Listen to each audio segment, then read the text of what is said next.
Left alone, says, okay, I'll shoot it, and hit it. Another three, that's a 20-point lead. Timeout, Utah. Klay Thompson, 26 points tonight. It's time for Warriors Wrap-Up. We'll bring you into the locker room and hear from Coach Kerr and the players. Highlights from the game. Warriors Wrap-Up starts now. Well, let's keep this thing rolling here on 95.7 The Game. Just like the Golden State Warriors, 5 wins in a row. They're looking at 7 of the last 8, 6-1 in the month of January. And for the first time since midway through December, they are a game above 500 after drubbing the Utah Jazz in a heavy-hearted return to Salt Lake City by a final score of 129-107. Evan Giddings here with you on Warriors Wrap-Up. And this is an opportunity as the Warriors start to look like they're cooking with some hot grease. Okay, we got 2 games left until the All-Star break. You get Utah again on Thursday, of course, on the fall side of a back-to-back. Los Angeles Clippers on Wednesday. But the Golden State Warriors look like a brand new, dare I say, ball club because for the third time in 4 games, they beat an opponent by 20 or more points. They get it done this evening with 8 different double-figure scores. And a very eerily reminiscent strength in numbers type performance. Stephen Curry with 26 of them, including a bunch of late threes to seal that. Klay Thompson, 25 points, including a closing lineup appearance, something that we have not seen much as of late from Klay.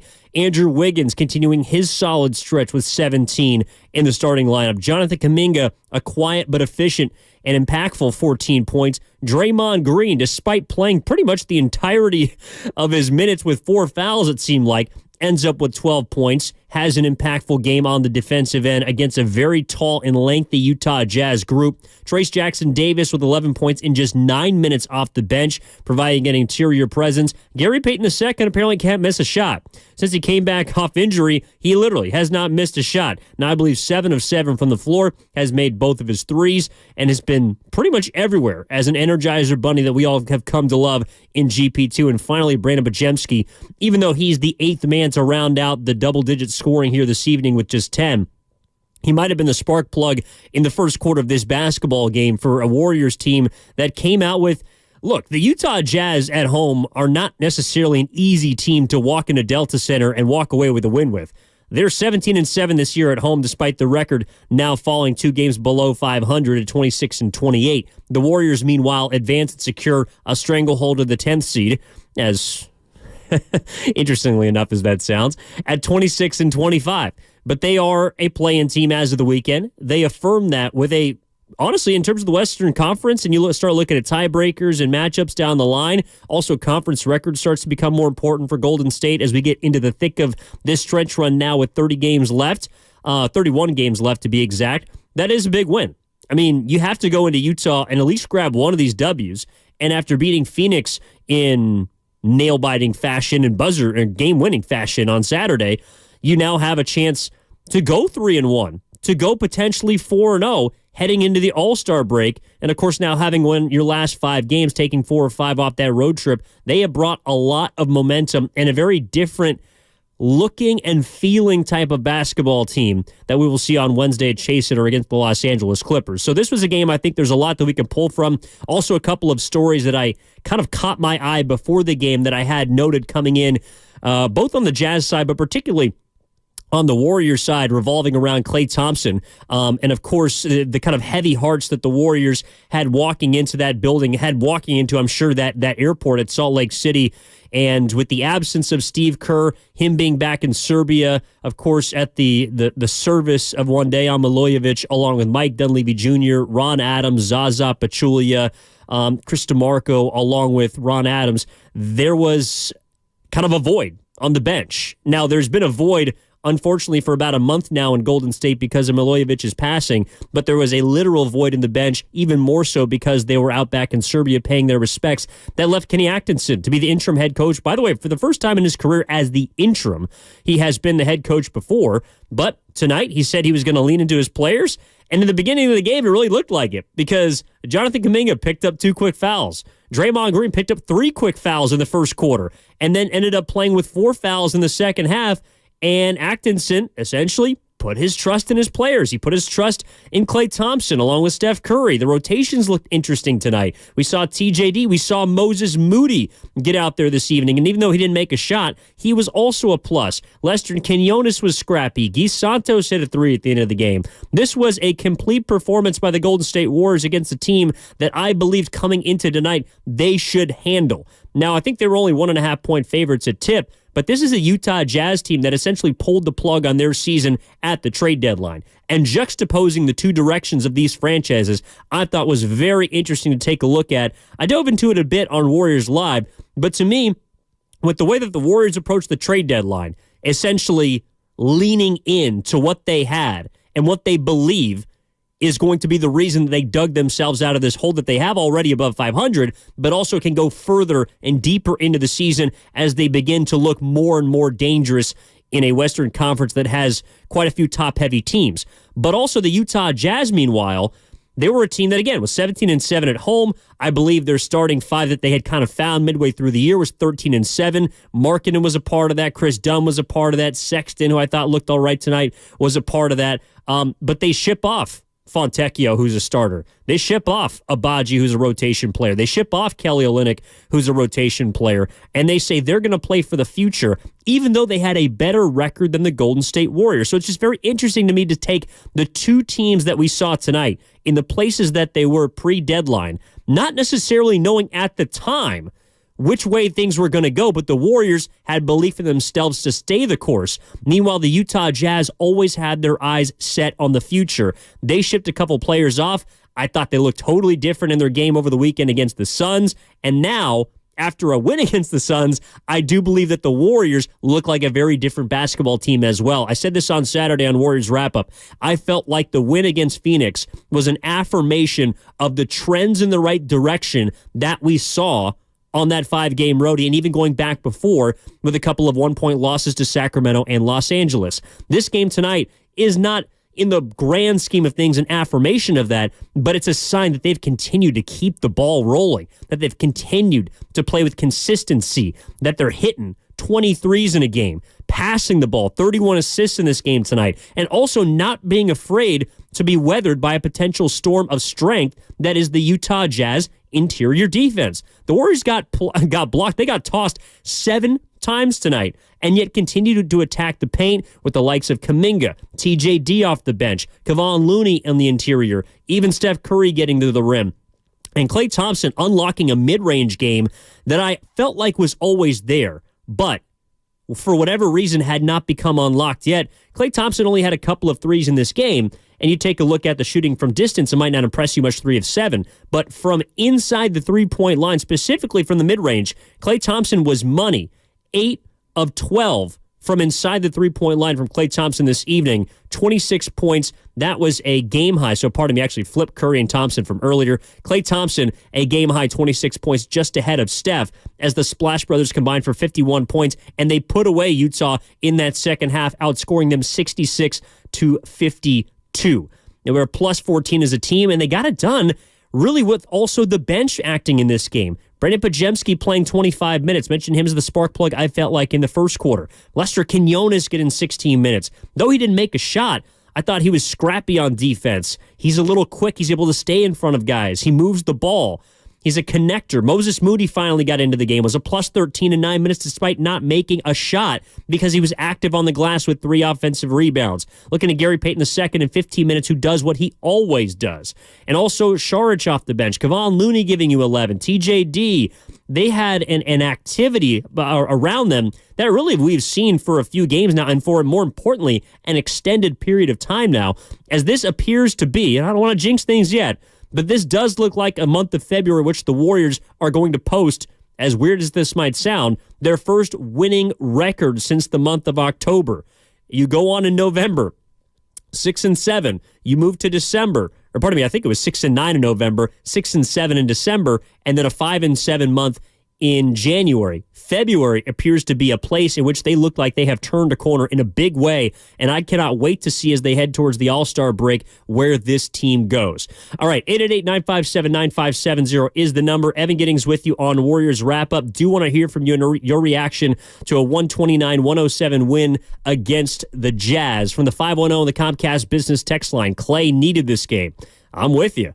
For the 534, Dubs are back from the bottom of the West to playoff mode. Well, not playoff mode yet.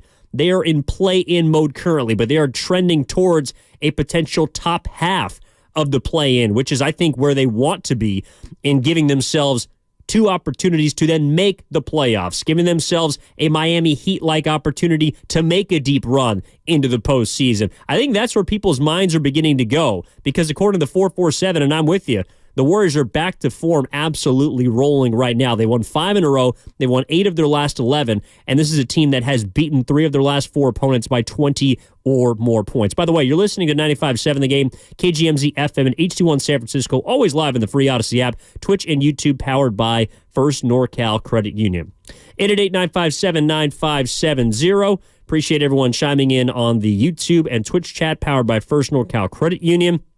JP from the Yoon is going to be at the Clippers game.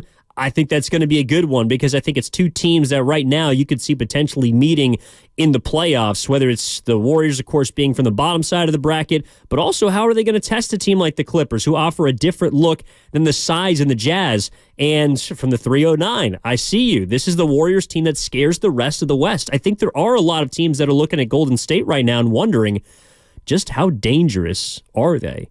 If Stephen Curry, because I know he ended up with 25 points tonight, and he got a lot of it in the fourth quarter. I think he had 15. But this was a game that largely Steph was kind of in facilitator mode. Like he was in point guard mode. I mean, he was being able to dish out the rock. You just take a look at the assist to turnover ratio for Steph in this game. 10 assists to just 1 turnover. And and unnecessary clutch time in this game. It feels like every other they're getting down the stretch with opponents. But a game like this in Utah I thought was impressive also for the fact that they went into Salt Lake City and were able to pick up a dub, a place that they did not win last year.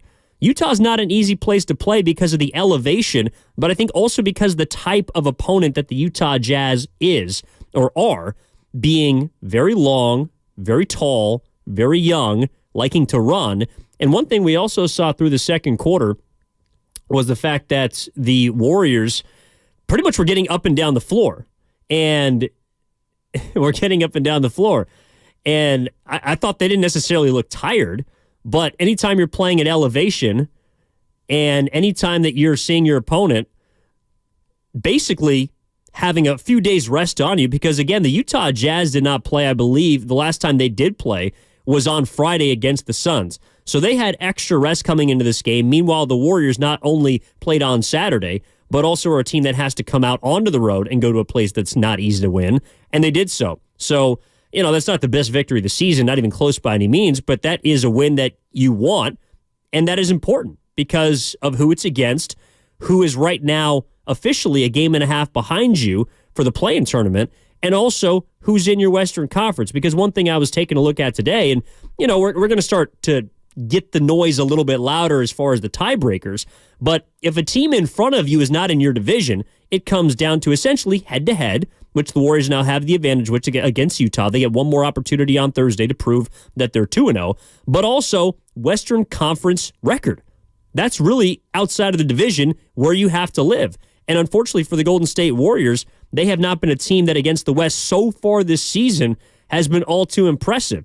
With the win tonight, they're now 14-19, but that's still looking up at LA, Dallas, along with Sacramento, the three teams ahead of them right now for the play-in spot before the 6th seed in Phoenix. The Warriors are right now a half game out of 9th place behind the Los Angeles Lakers. That is very easily attainable after this weekend, or after this week, I should say. But Dallas and Sacramento got 3.5 games up on them. So they're going to have to keep this ball rolling and continuing to play not just a week of good basketball, not just 2 weeks of good basketball, but I believe it's going to take a month of quality basketball for Golden State to legitimately try and acquire, I think, a very hard to get at this point 7, maybe even 6 seed. But 7 seed right now is where I have my eyes set, and I want to know what you think after a 20-plus point victory on the road against Utah, their 5th in a row. All right, 888-957-9570 is the number. Evan Giddings, Warriors wrap-up right here on 95.7 Game. Let's go down to Tracy, bring on Drew Down. Drew Down, my man, how are you doing? Hey, what's going on, Evan? Great win for the Warriors. Good game.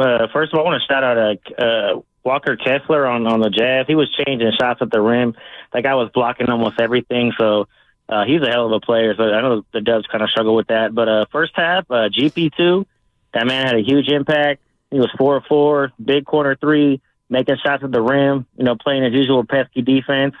And then, Draymond was in foul trouble a little early, but that buzzer beater he hit at the end of the half was huge. Mm-hmm. He had a, normal great floor game, 12, 9, and 8. So shout out Dre, able to navigate the foul trouble and still have a great impact on the game. Wiggins was really, really good tonight. 3 of 3 from the 3-point line. His defense, he was a team high plus minus.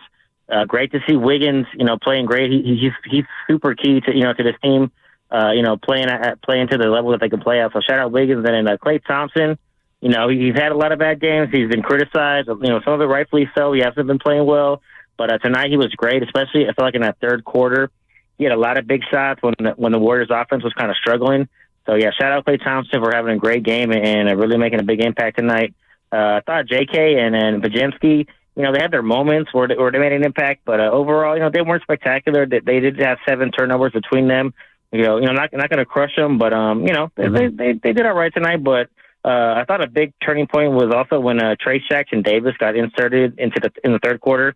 Thought he made a huge impact. I love Looney, but he's just he's not a great threat on offense. Sometimes I feel like it's 4-on-5. And when Trayce Jackson went in the game, he's that lob threat, rebound. He also changed a lot of shots at the rim. So I'm glad to see Trayce get some playing time. And when he got his minutes, he was super effective.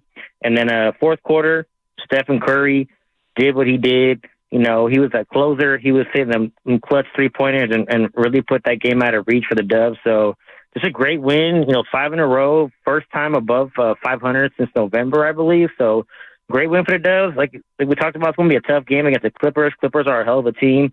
I know we had a couple of games where I think we blew 20. I want to say we blew 2 games with a 20-point lead against the Clippers, at least one. Yeah. So definitely know we can play against them, but it'd be great to see if we can match up with the Clippers and just kind of see where this team can go. Great vibes right now, and let's see if this team can really make a run and really try to see if they can knock on the door of. I don't know about the top 6, maybe. Not going to put any limitations on this team at playing for sure, but keep it rolling, man. Let's see where this team can go. Thanks, Evan. Thanks, Drew Down. Excellent call, my man. And I'm kind of with you. I know a lot of people might be thinking, all right, 6 seed is exactly where you want to be. And I'm with you. You'd love to be in the 6 seed. You don't want to have to play a tournament, a play-in tournament. But, and this is to me kind of the next step for the Warriors right now, because quietly throughout this season, they've shown that they can beat teams like Utah, teams below 500. They're now 15-13 against teams south of essentially the Mendoza line. But it's been the teams that have been playoff caliber up until recently, it appears, that the Warriors have struggled with. So you're right. For example, the game on December 2nd against the Clippers, that was the game in which I think LA didn't lead until literally Paul George hit the go-ahead 3 in the waning moments that snatched defeat from victory essentially for Golden State. It's been those kind of games that have given the Warriors trouble so far. So they're playing great basketball right now. They've won 5. Even dating back to before the month started, they've won 7 of 8. They've won 8 of 11. And really all of that has coincided with Draymond Green's return, Jonathan Kuminga and Andrew Wiggins being able to coexist in the starting lineup. And, of course, it also doesn't help that Steph Curry is shooting the hell out of the basketball and continues to do so. By the way, I saw a stat tonight about Steph that I want to get to you real fast because it kind of just puts into words just how impressive he's been. So, right, he had 25 points. Most of which was in the fourth quarter. He had 15. But there's been 10 instances of a player making 7 or more three-pointers in 3 consecutive games. So it's happened 10 times, right? Steph is responsible for 5 of them. And, of course, that goes back 2 games ago. Had 11 three-pointers. His last time out against Phoenix had 9 three-pointers. And, of course, he managed to find his way into 7 three-pointers tonight because of knocking down back-to-back right out of the timeout, which he came into the fourth quarter, and then ending up with 7. So even though Steph might have not had his best overall offensive performance this evening, he still almost just falls into 7 threes. He falls into 25 points. So why I'm looking at the Los Angeles Clippers game is because that is an opponent that, number one, is second in the West. Like, they're 35-16. Clippers ain't no slouch. But how are the Warriors, like they were against Phoenix, able to match up with teams that you're probably, if you're thinking about the postseason, you're thinking about how far the Warriors could get this year, how are you going to match up against them? Those will be the games. As much as I would love to sit here and talk about how impressive a road win is. Now, by the way, I think that's their 4th consecutive road win going back to the road trip. They took care of trouble against, of course, the 4 of the 5 opponents. That was their best 5-game roadie since the 2018-19 season, I believe. As much as I'd love to sit here and talk about that, kind of the next place this conversation goes is, all right, how is this roster right now that is performing at a very high level and looks like it's trending upwards even more? How are they going to perform against teams 500 and above, where overall this season they've been 11-22, which if you look at the remainder of the 9 teams in front of them, that would be the worst record of any playoff or play-in team against teams above 500. So where the Warriors have been able to stay afloat, and right now where they've gotten to above 500, is by beating the bottom feeders. And that's ultimately essential. You have to do that in order to have a quality record to keep yourself in contention. But now how are the Warriors able to match up against the likes of the Clippers? After the All-Star break, you start taking a look at the schedule. You got the Clippers, of course, on Wednesday, and then after the All-Star break, the Lakers right out of it. You got Denver that next Sunday. Then you head on the road trip out to the East Coast. You take on New York. You take on Boston. Fall with Milwaukee. Like, there's a lot of good teams. And again, we're getting ahead of ourselves into the month of March. But that's where this thing starts to go if you're talking about the Warriors and why they have staying power. To me, it's because they're getting contributions from 1 through 15, whether it's someone that's in the game, whether it's someone that's been out of the game off the bench, contributing with their energy, guys that get into the game, the two-way players of Quinones and Santos, whether they're in the game, whether they're out the game. I think that's emblematic of where the Warriors are as a roster right now, which is, of course, Steph shooting the hell out of the basketball. He's averaging over 30 points a game on nearly 50% shooting from three-point range his last 12. Klay Thompson appears to be settling into a new role, whether it's closing, whether it's not, and not allowing that to impact his emotions and helping the Warriors to win. Draymond Green's presence on the defensive side cannot be overstated. And the fact that he has been able to play with composure, at least so far. He's only got one tech since he came back, but playing with composure, that's the one thing that's held him back this season. Then you go around, Podziemski's been able to infuse himself as a rookie with this team. Kuminga's emerging as a third-year player. Wiggins quietly appears to be stabilizing as a two-way guy that's able to pick up a number one option, but also give you something on the offensive end. There's a lot of contributions right now that are trending in the right direction for the Warriors, and that's why I am very excited to see how they match up with a team like the Clippers, with teams that are above 500 in the future, and as they head into the All-Star break and also get kind of a mini rest baked in, after 3 games and 4 nights, they can settle down a little bit, regroup, reset, and then prepare for that stretch run in their final 29 games of the season. That is going to be absolute must-watch television as we are all locked in right now on the Golden State Warriors. All right, Evan Giddings with you on Warriors Wrap-Up. 888-957-9570 is the number. Comcast Business Text Line is also the number. Let's get out to Mark in Millbrae. Mark in Millbrae, what's up, man? You're on Warriors Wrap-Up. How are you? Yeah, I really love this is great basketball to really watch for the Warriors. Like old times, just really like the mentality they're playing in right now, especially defensively. This is the best stretch of basketball they've had in a long while. The way they've locked in and really home road, really just clamping down when they need to put these teams away has really impressed me. And as you mentioned, I really love just the balanced attack right now with the way they're playing. Obviously, Curry still playing like a superstar, but we know Kuminga has really shined. Klay even starting to find his life.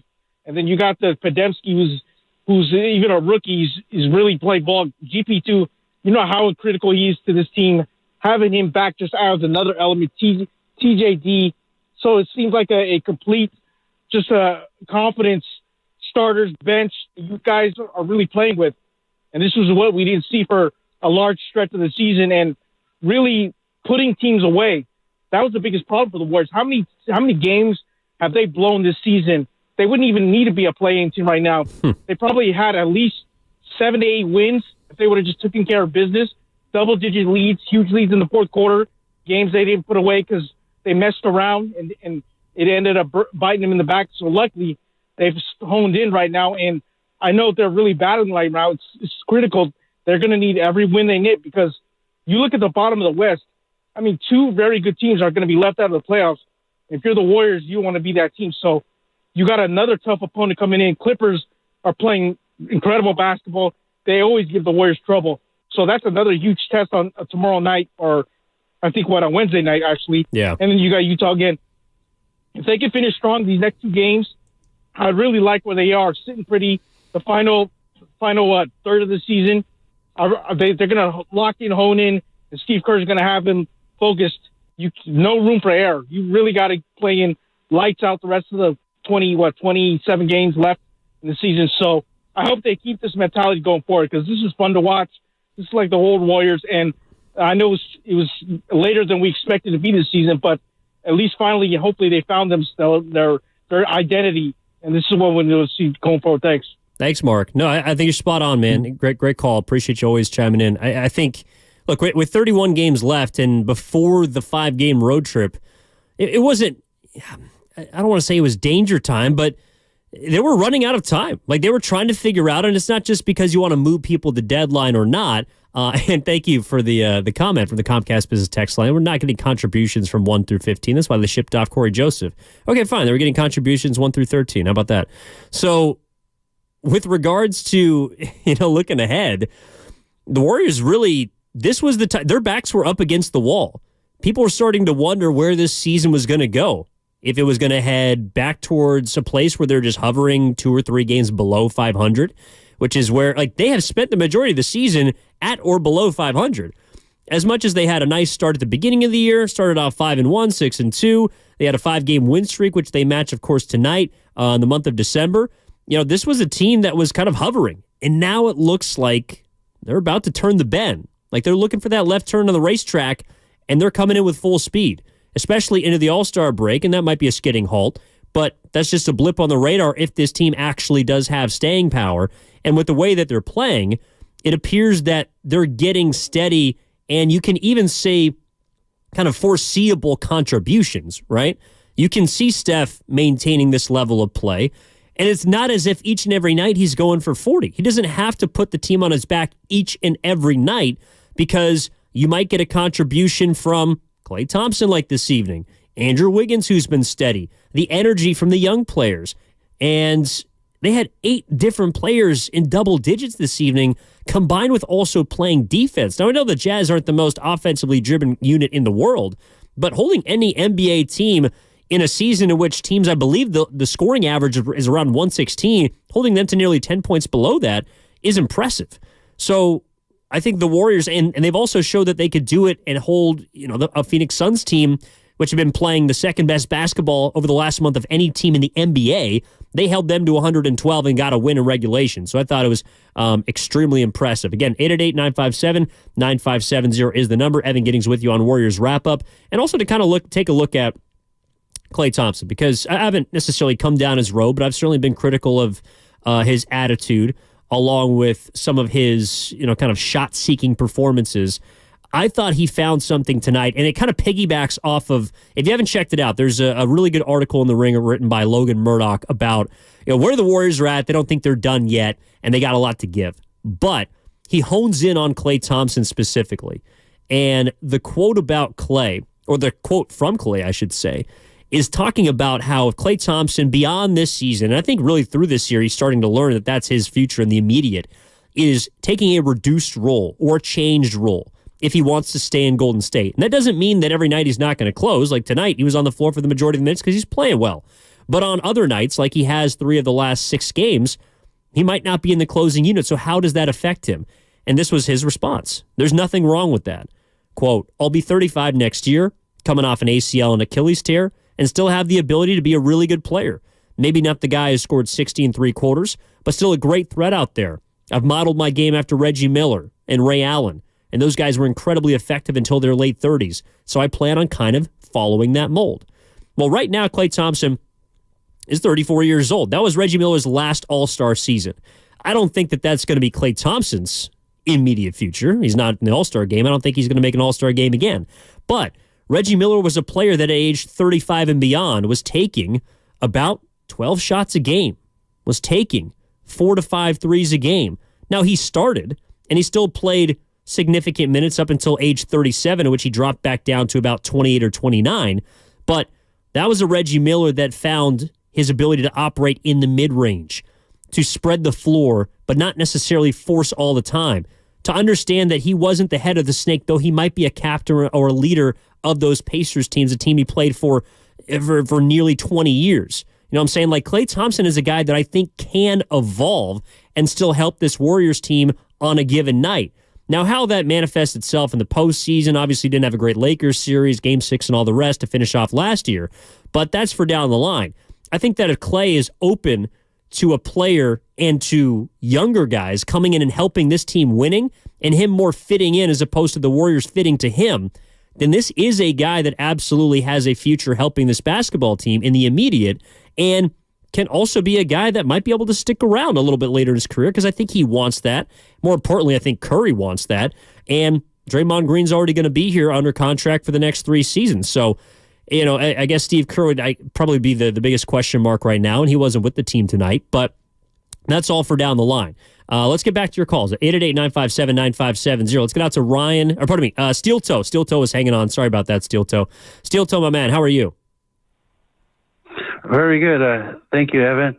Yeah, I was real happy with the win today, and I kind of noticed something with the starting lineup. I don't know if Steve Kerr noticed it or if he'd be open to changing that starting lineup.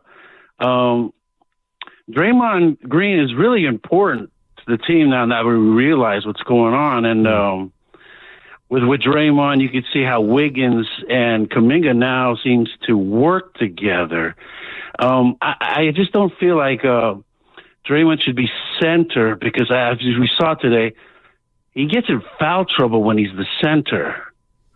And I'm wondering if Steve Kerr would be willing to put Trace Jackson Davis as the center so Draymond won't be in foul trouble. I mean, it seems like for this, winning streak to continue and for the team to get in the rhythm, Draymond has to kind of stay on the floor majority of the time. And with him being in foul trouble, I think that's going to disrupt things. So I don't know. That's why I'm really glad you read that article about Klay Thompson. I was thinking of either Klay or Wiggins got to sit on the bench so Trace Jackson Davis could be the center, Draymond at the 4 again, and put Kuminga at the 3. And I still feel that Kuminga could still be attacking the paint, even with that big lineup with Trace Jackson Davis being on the opposite side and Draymond always being at the top of the key, not clogging up the lane, that they try to protect from Draymond for getting foul trouble. So I don't know. What do you guys think about that? Thanks, Stilto. That's something I want to dig into deeper on the other side of the commercial break. But I think the new starting lineup is something that's been really interesting to track because right now the combination of the guys, and I would say the top 6 because Pods has had to slot in for Klay when he's been out for a couple of games. So I'll say that 6 of Curry, Klay, Pods because they've kind of been interchangeable at the 2, along with Wiggins, Kuminga, and Draymond at the 5. They're 6 and 2, and I think it's something that right now you don't mess with if it ain't broke. And so far, it looks like it's going to have some staying power. So I want to get into that a little bit on the other side. I do have some thoughts on that. Also, a reminder that our hardest worker of the game was, in fact, Brandon Podziemski, because I thought that he sparked the first quarter in that basketball game and looked like a player that was playing with his frizzy hair on fire. He gave them life in the first quarter, hit a couple of transition threes, which has been rare for him. That looked really good. Also had a steal and, of course, drew a charge. Now, 24 charges in the NBA. I think Jalen Brunson ended up getting one during the Knicks game, so Podziemski is still second in the NBA. But the fact that this rookie has come in and provided that type of impact, whether it's drawing offensive fouls, moving the ball up court, getting down on the hardwood, he has been the hardest worker for the Golden State Warriors over an extended period of time and was so again tonight. By the way, the hardest worker of the game is brought to you by the Alameda County Sheriff's Office, who works hard to serve the community. Are you looking for a career in law enforcement? Learn more about job opportunities at joinacso.com. I see you, Ryan, in Oakland. We'll take your call on the other side. 888-957-9570 is the number. This is Warriors Wrap-Up. Also going to hear from the 1-0 interim head coach on the other side, Kenny Atkinson. When we return, my name is Evan Giddings, and we're back after this on 95.7 The Game. Get in zone, AutoZone. Welcome to AutoZone. What are you working on today? I got to change the oil in my car.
We'll see if it counts.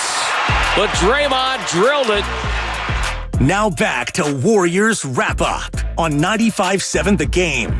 Great call, as always, from the voice of the Golden State Warriors, Tim Roye. Draymond Green with a half-court buzzer beater, sticking his tongue out of the Utah Jazz crowd, was energetic, jumping into Steph Curry, and is just playing with a fire right now that is the perfect balance for one Draymond Green, who, of course, has been known to go a little bit over the edge at times. But right now, he is in a perfect place, and the Golden State Warriors are in a great spot as they win their 5th game in a row, go a game above 500 as they beat the Utah Jazz tonight by 22 points, 129-107. That was our extending the three-point line highlight of the game, brought to you by West Coast Men's Health, successfully treating men for ED and chronic pain. Visit westcoastmenhealth.com. All right, Evan Giddings with you on Warriors Wrap-Up. The number is 888-957-9570. Taking calls about the game itself.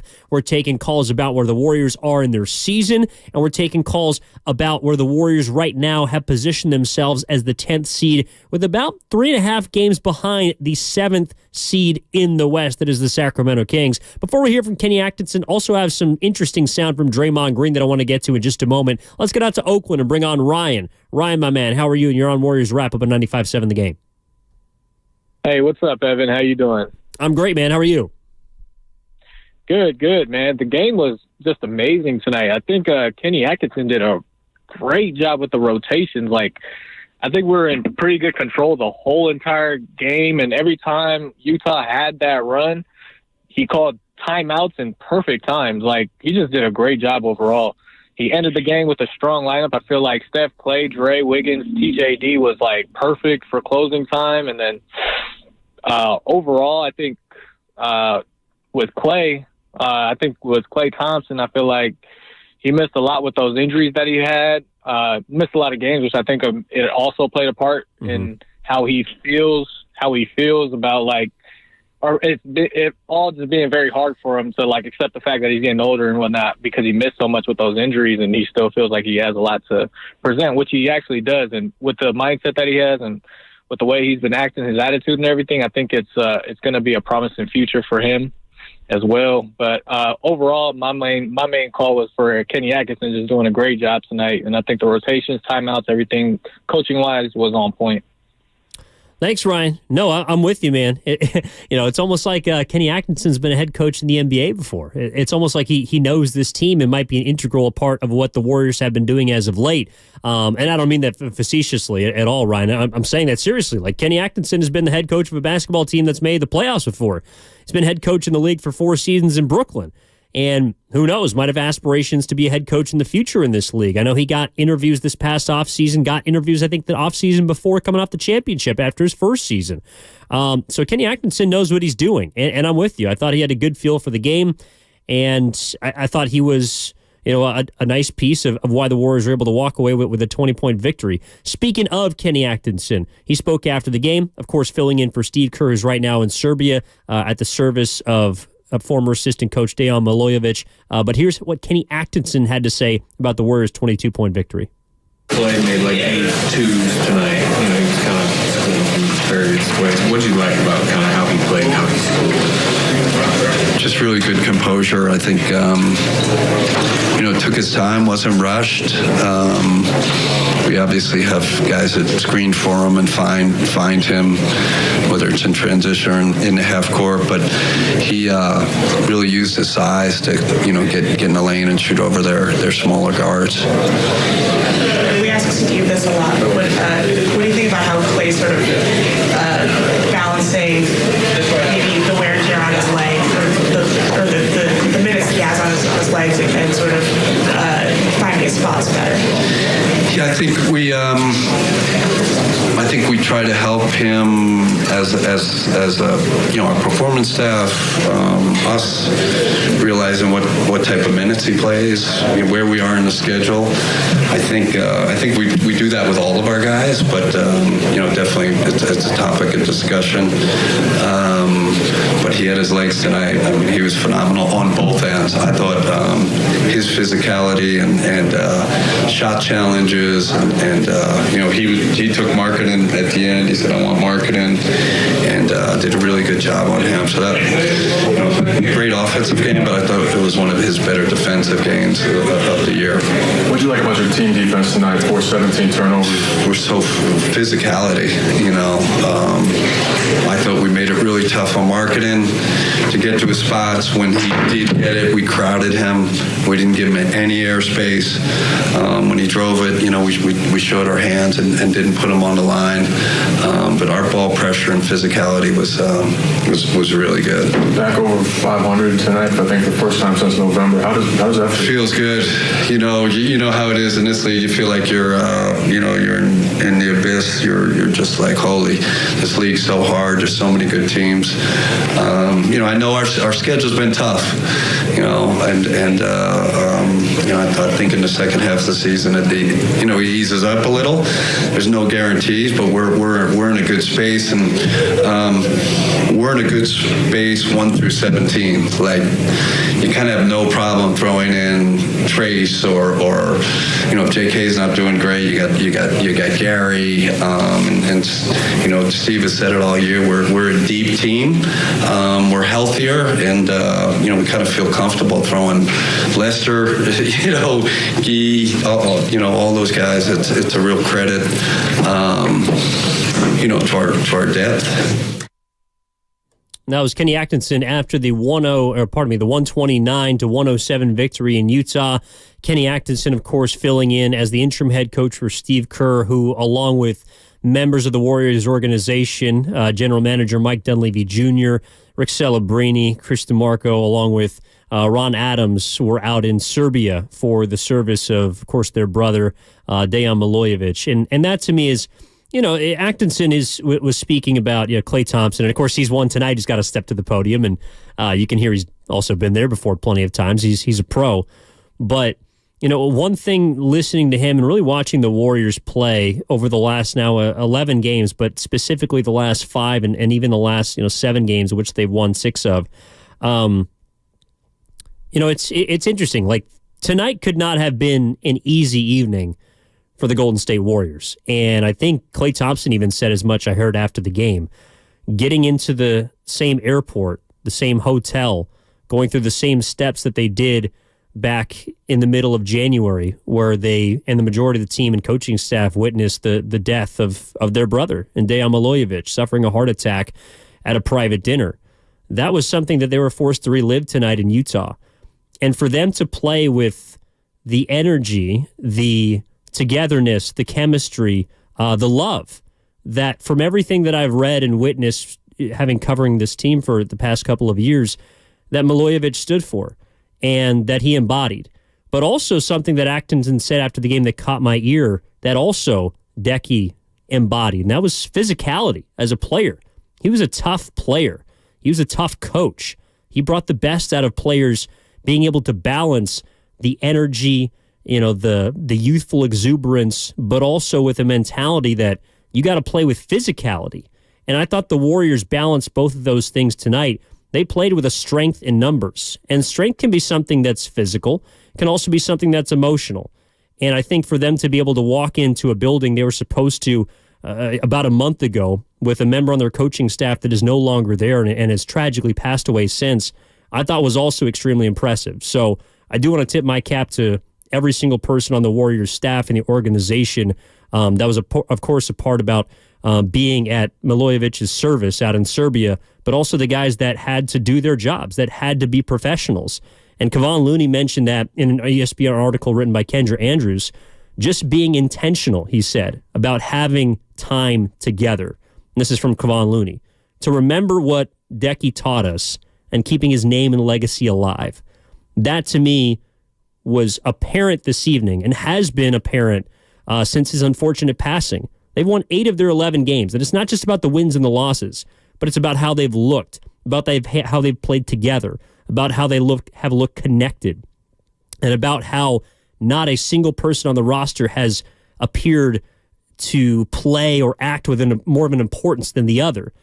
They're all in this together, and I think that an unfortunate and tragic circumstance has brought them even closer together. And it cannot be easy, and tonight was certainly not. But for them to go in and do what they did in Utah, hopefully help them exercise some demons that didn't need to be there in the first place, and hopefully can continue to galvanize this group in a way that goes beyond the game of basketball. So I tip my cap to the Warriors from that standpoint. Also, Atkinson, of course, had something to say about Klay Thompson, but also touched on Draymond Green. And I believe we have an interesting soundbite from after the game in Utah that our main man Chris was kind enough to cut up for. So I want to hear this because I think this was also really interesting. And here's what Draymond Green had to say, not just about the game tonight, but about what happened while he was gone and how that's affected the team. Honestly, I think me getting suspended helped in a weird way because, number one, since I got JK's taken off, and that has kind of set the stage for this team. Bona fide number 2 option on our team. And so now you got different things. You're able to figure out different things that we can go to. Our offense don't look the exact same like it used to look. We got different things that we're going to. You're able to find different combinations that worked. And then it's just been kind of plug and play since then, figuring the pieces out. So not that I wanted to get suspended or that was good or anything like that, but I do think it kind of helped us find different things that we can go to and explore. And now you add me back into the fray, you add GP back from his injury, CP will be coming back, and now you got those pieces coming back that, you can rely on. But, it's not just us, it's everybody who's stepping. Lester, Gee, it's everybody who's going out there is playing good basketball, so I think that's good for us. That is a classic Draymond Green quote.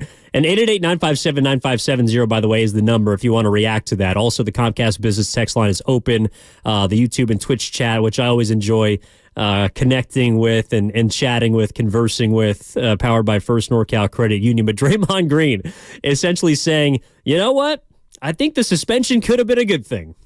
Like, that is the most Draymond Green type of approach that I've heard, because on one hand, on one side of his mouth, obviously, no, it was not a good thing, which he kind of mentioned towards the end, like, I didn't really mean it like that. But as far as the lessons that he learned, I'm sure were beneficial for him.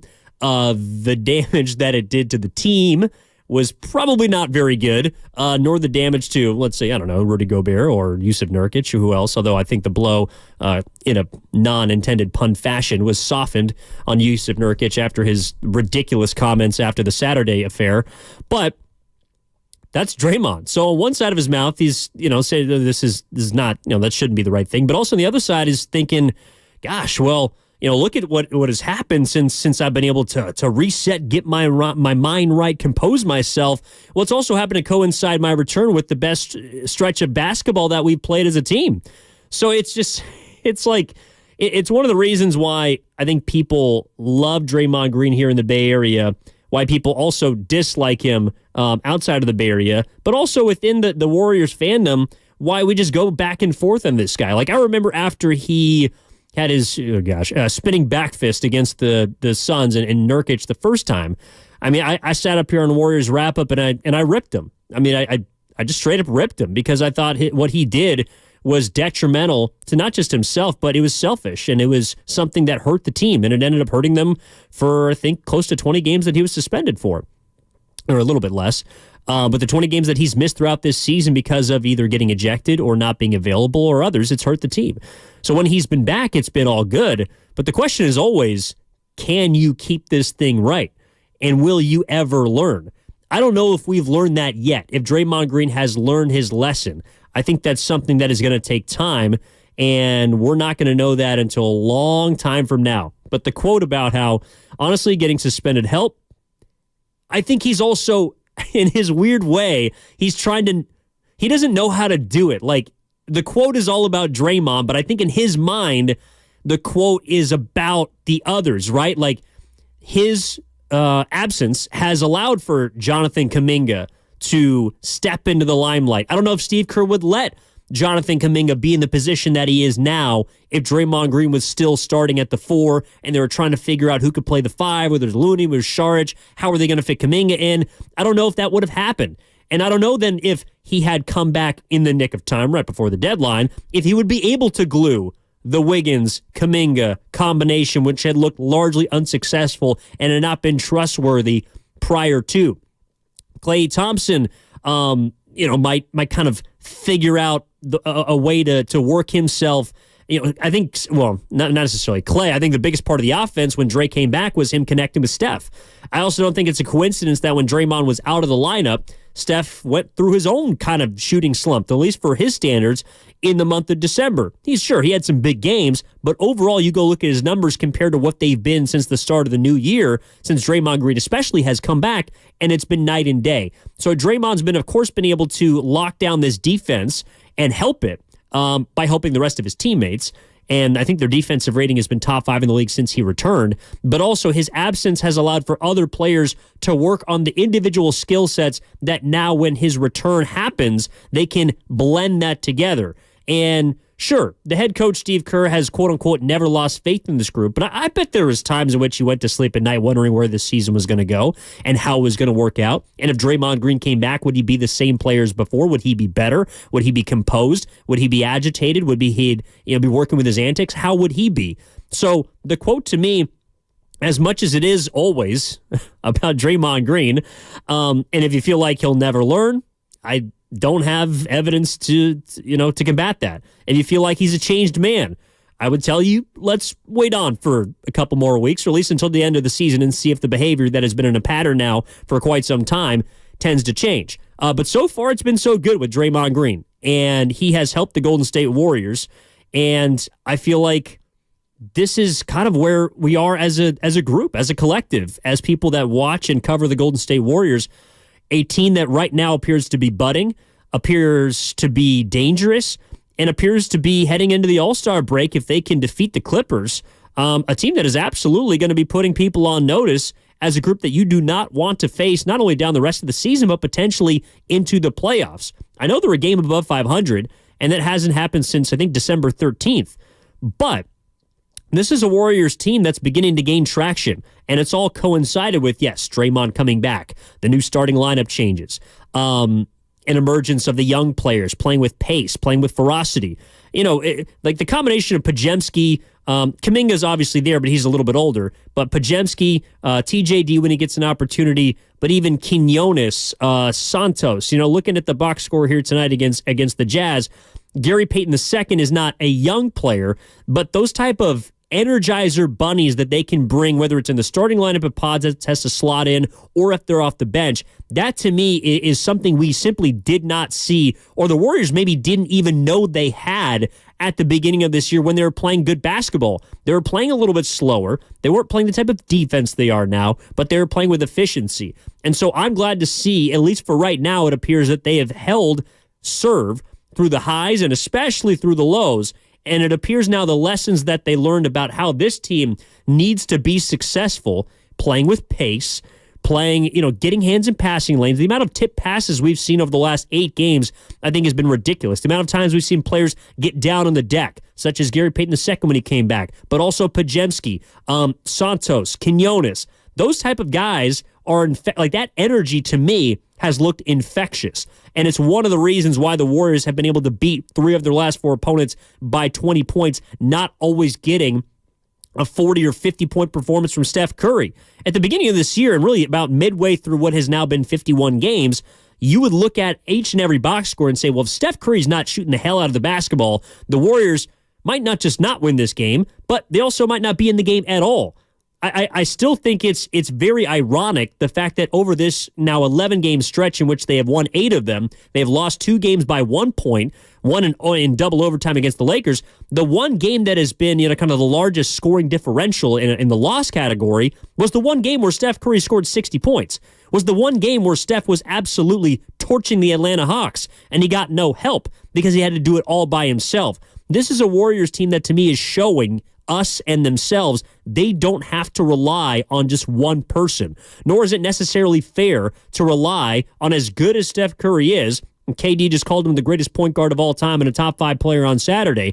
As great as he is, you cannot rely on him to carry you each and every night. There has to be a contribution if this team is going to play above 500 basketball and play ideally better, kind of close to, I would say, 600, maybe even 650 winning basketball the rest of the way. That's the kind of basketball that they have to play, mathematically speaking, over the last 31 games if they do not want to be a play-in team. And even if they want to be a higher-end play-in team, 7 of 8 seed, It's a team that still needs to stack W's, that has to beat teams like Utah tonight that are under 500, and that has to be at least stabilized against the plus 500 teams like they got on Wednesday against the Los Angeles Clippers. So I think it's a very exciting time for the Golden State Warriors, and I think the quote from Draymond Green is funny because it's classic Dre.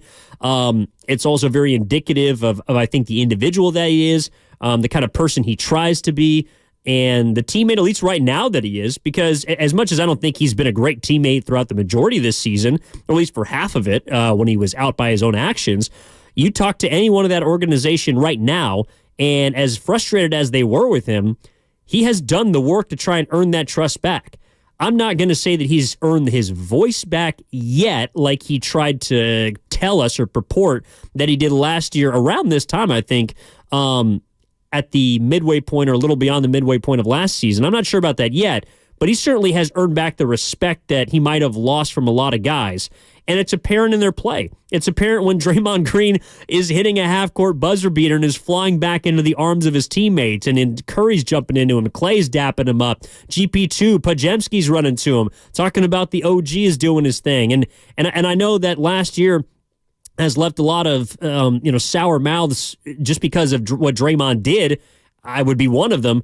But I also understand that this guy is critical to the Warriors' success, and I think he's proven that throughout the last 11 games since he's returned, and he's going to continue to prove that heading into the All-Star break and beyond. So 888-957-9570.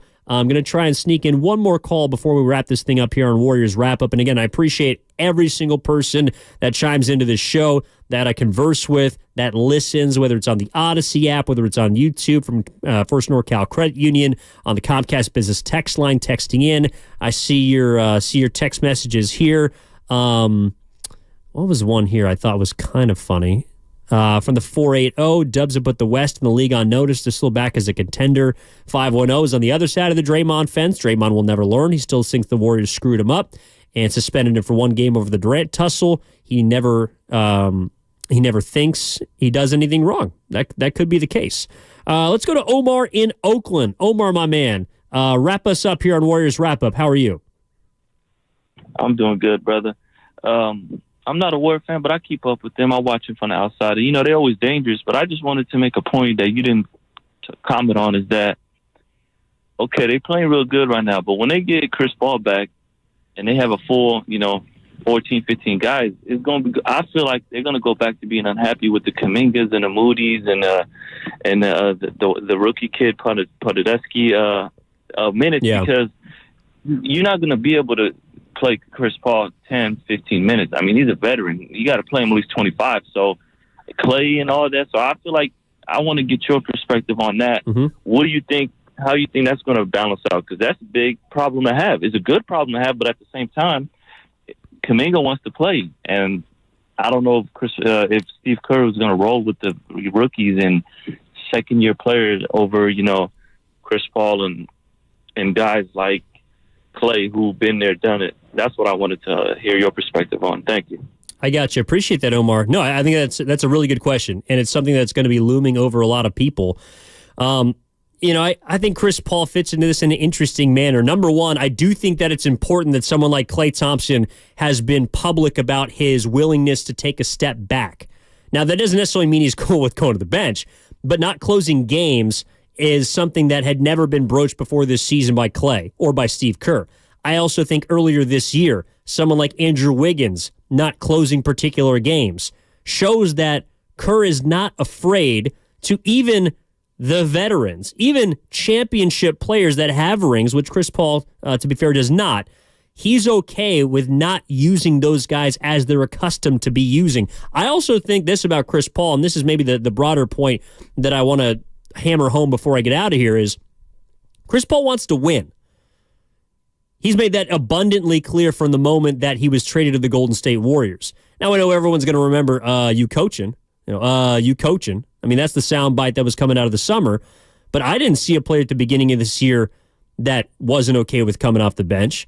I didn't see a player that was fussy with the media when he wasn't shooting well from three-point range and people were asking him about it. I saw a player that when the Warriors were winning, Chris Paul was okay doing whatever it took because he understands he's on borrowed time. He might not be here next year. In fact, he's probably most likely not going to be here next year. He understood what it was. Chris Paul's a professional. I mean, this is a guy that I think respects the Warriors for how they've treated him and how they plan to treat him. So whether it's 20 minutes, whether it's 25 minutes, I think you're right. There is a level of respect that you have to pay to a former or a future first ballot Hall of Famer.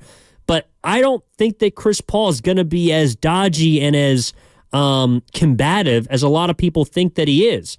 I also think that, again, Klay Thompson setting the tone with his actions is important to that. I think that Chris Paul looks at someone like Podziemski, and he doesn't look at him as needing to take his minutes. He looks at Pods as a player that he can help and that can help the Warriors win. You know, if anything, we're probably just not going to see any more of Lester Quinones. We might not see as many minutes from Pods. I don't know. We might not see as many minutes from Steph Curry. I think that's also part of this too. Like, I think that Chris Paul, a big reason that they brought him in here was to alleviate some of the minutes that a 35 going on 36-year-old future Hall of Famer himself is going to have to play for this team. Now, obviously, if Curry's got it going, he's going to be playing 35 minutes. But Chris Paul can be a guy that on a game like tonight, for example, if Steph is not necessary and the Warriors are rolling, Steph doesn't have to play 30 minutes. He doesn't have to play in the fourth quarter. And if that can be the case and the Warriors can still be winning games with consistency, well, then maybe that's Chris Paul's role. You know, and we'll talk about what the playoff rotation is and how they figure out how to get 12 guys into 9 spots and all the rest. But I don't think that Chris Paul is going to be a problem child when he comes back. I'm curious to see how Steve Kerr uses him, but I also think that Steve Kerr is smart enough and understands just how this team has been playing and why they've been rolling and can figure out a way to get Chris Paul into that without sacrificing everything else. I don't think he's going to be a priority in the way that a lot of people are expecting just because of where he was when this team where they were at before he got hurt. So that's my comment on that. But we do have to get out of here as we head towards the top of the hour, beyond 10 o'clock. I appreciate, again, everyone. I love doing these pregame shows, these postgame shows, Warriors Live, Warriors Wrap. It's a chance to talk about a team that I've loved for a very long time, that I love covering now as a member of the media here with 95.7 The Game. And I love all the different interactions that we get, whether we agree, whether we disagree, people who chime in on the YouTube chat, people that call in each and every show. I really appreciate you spending your time, number one, to listen, number two, to contribute, and number three, just for your investment in this team.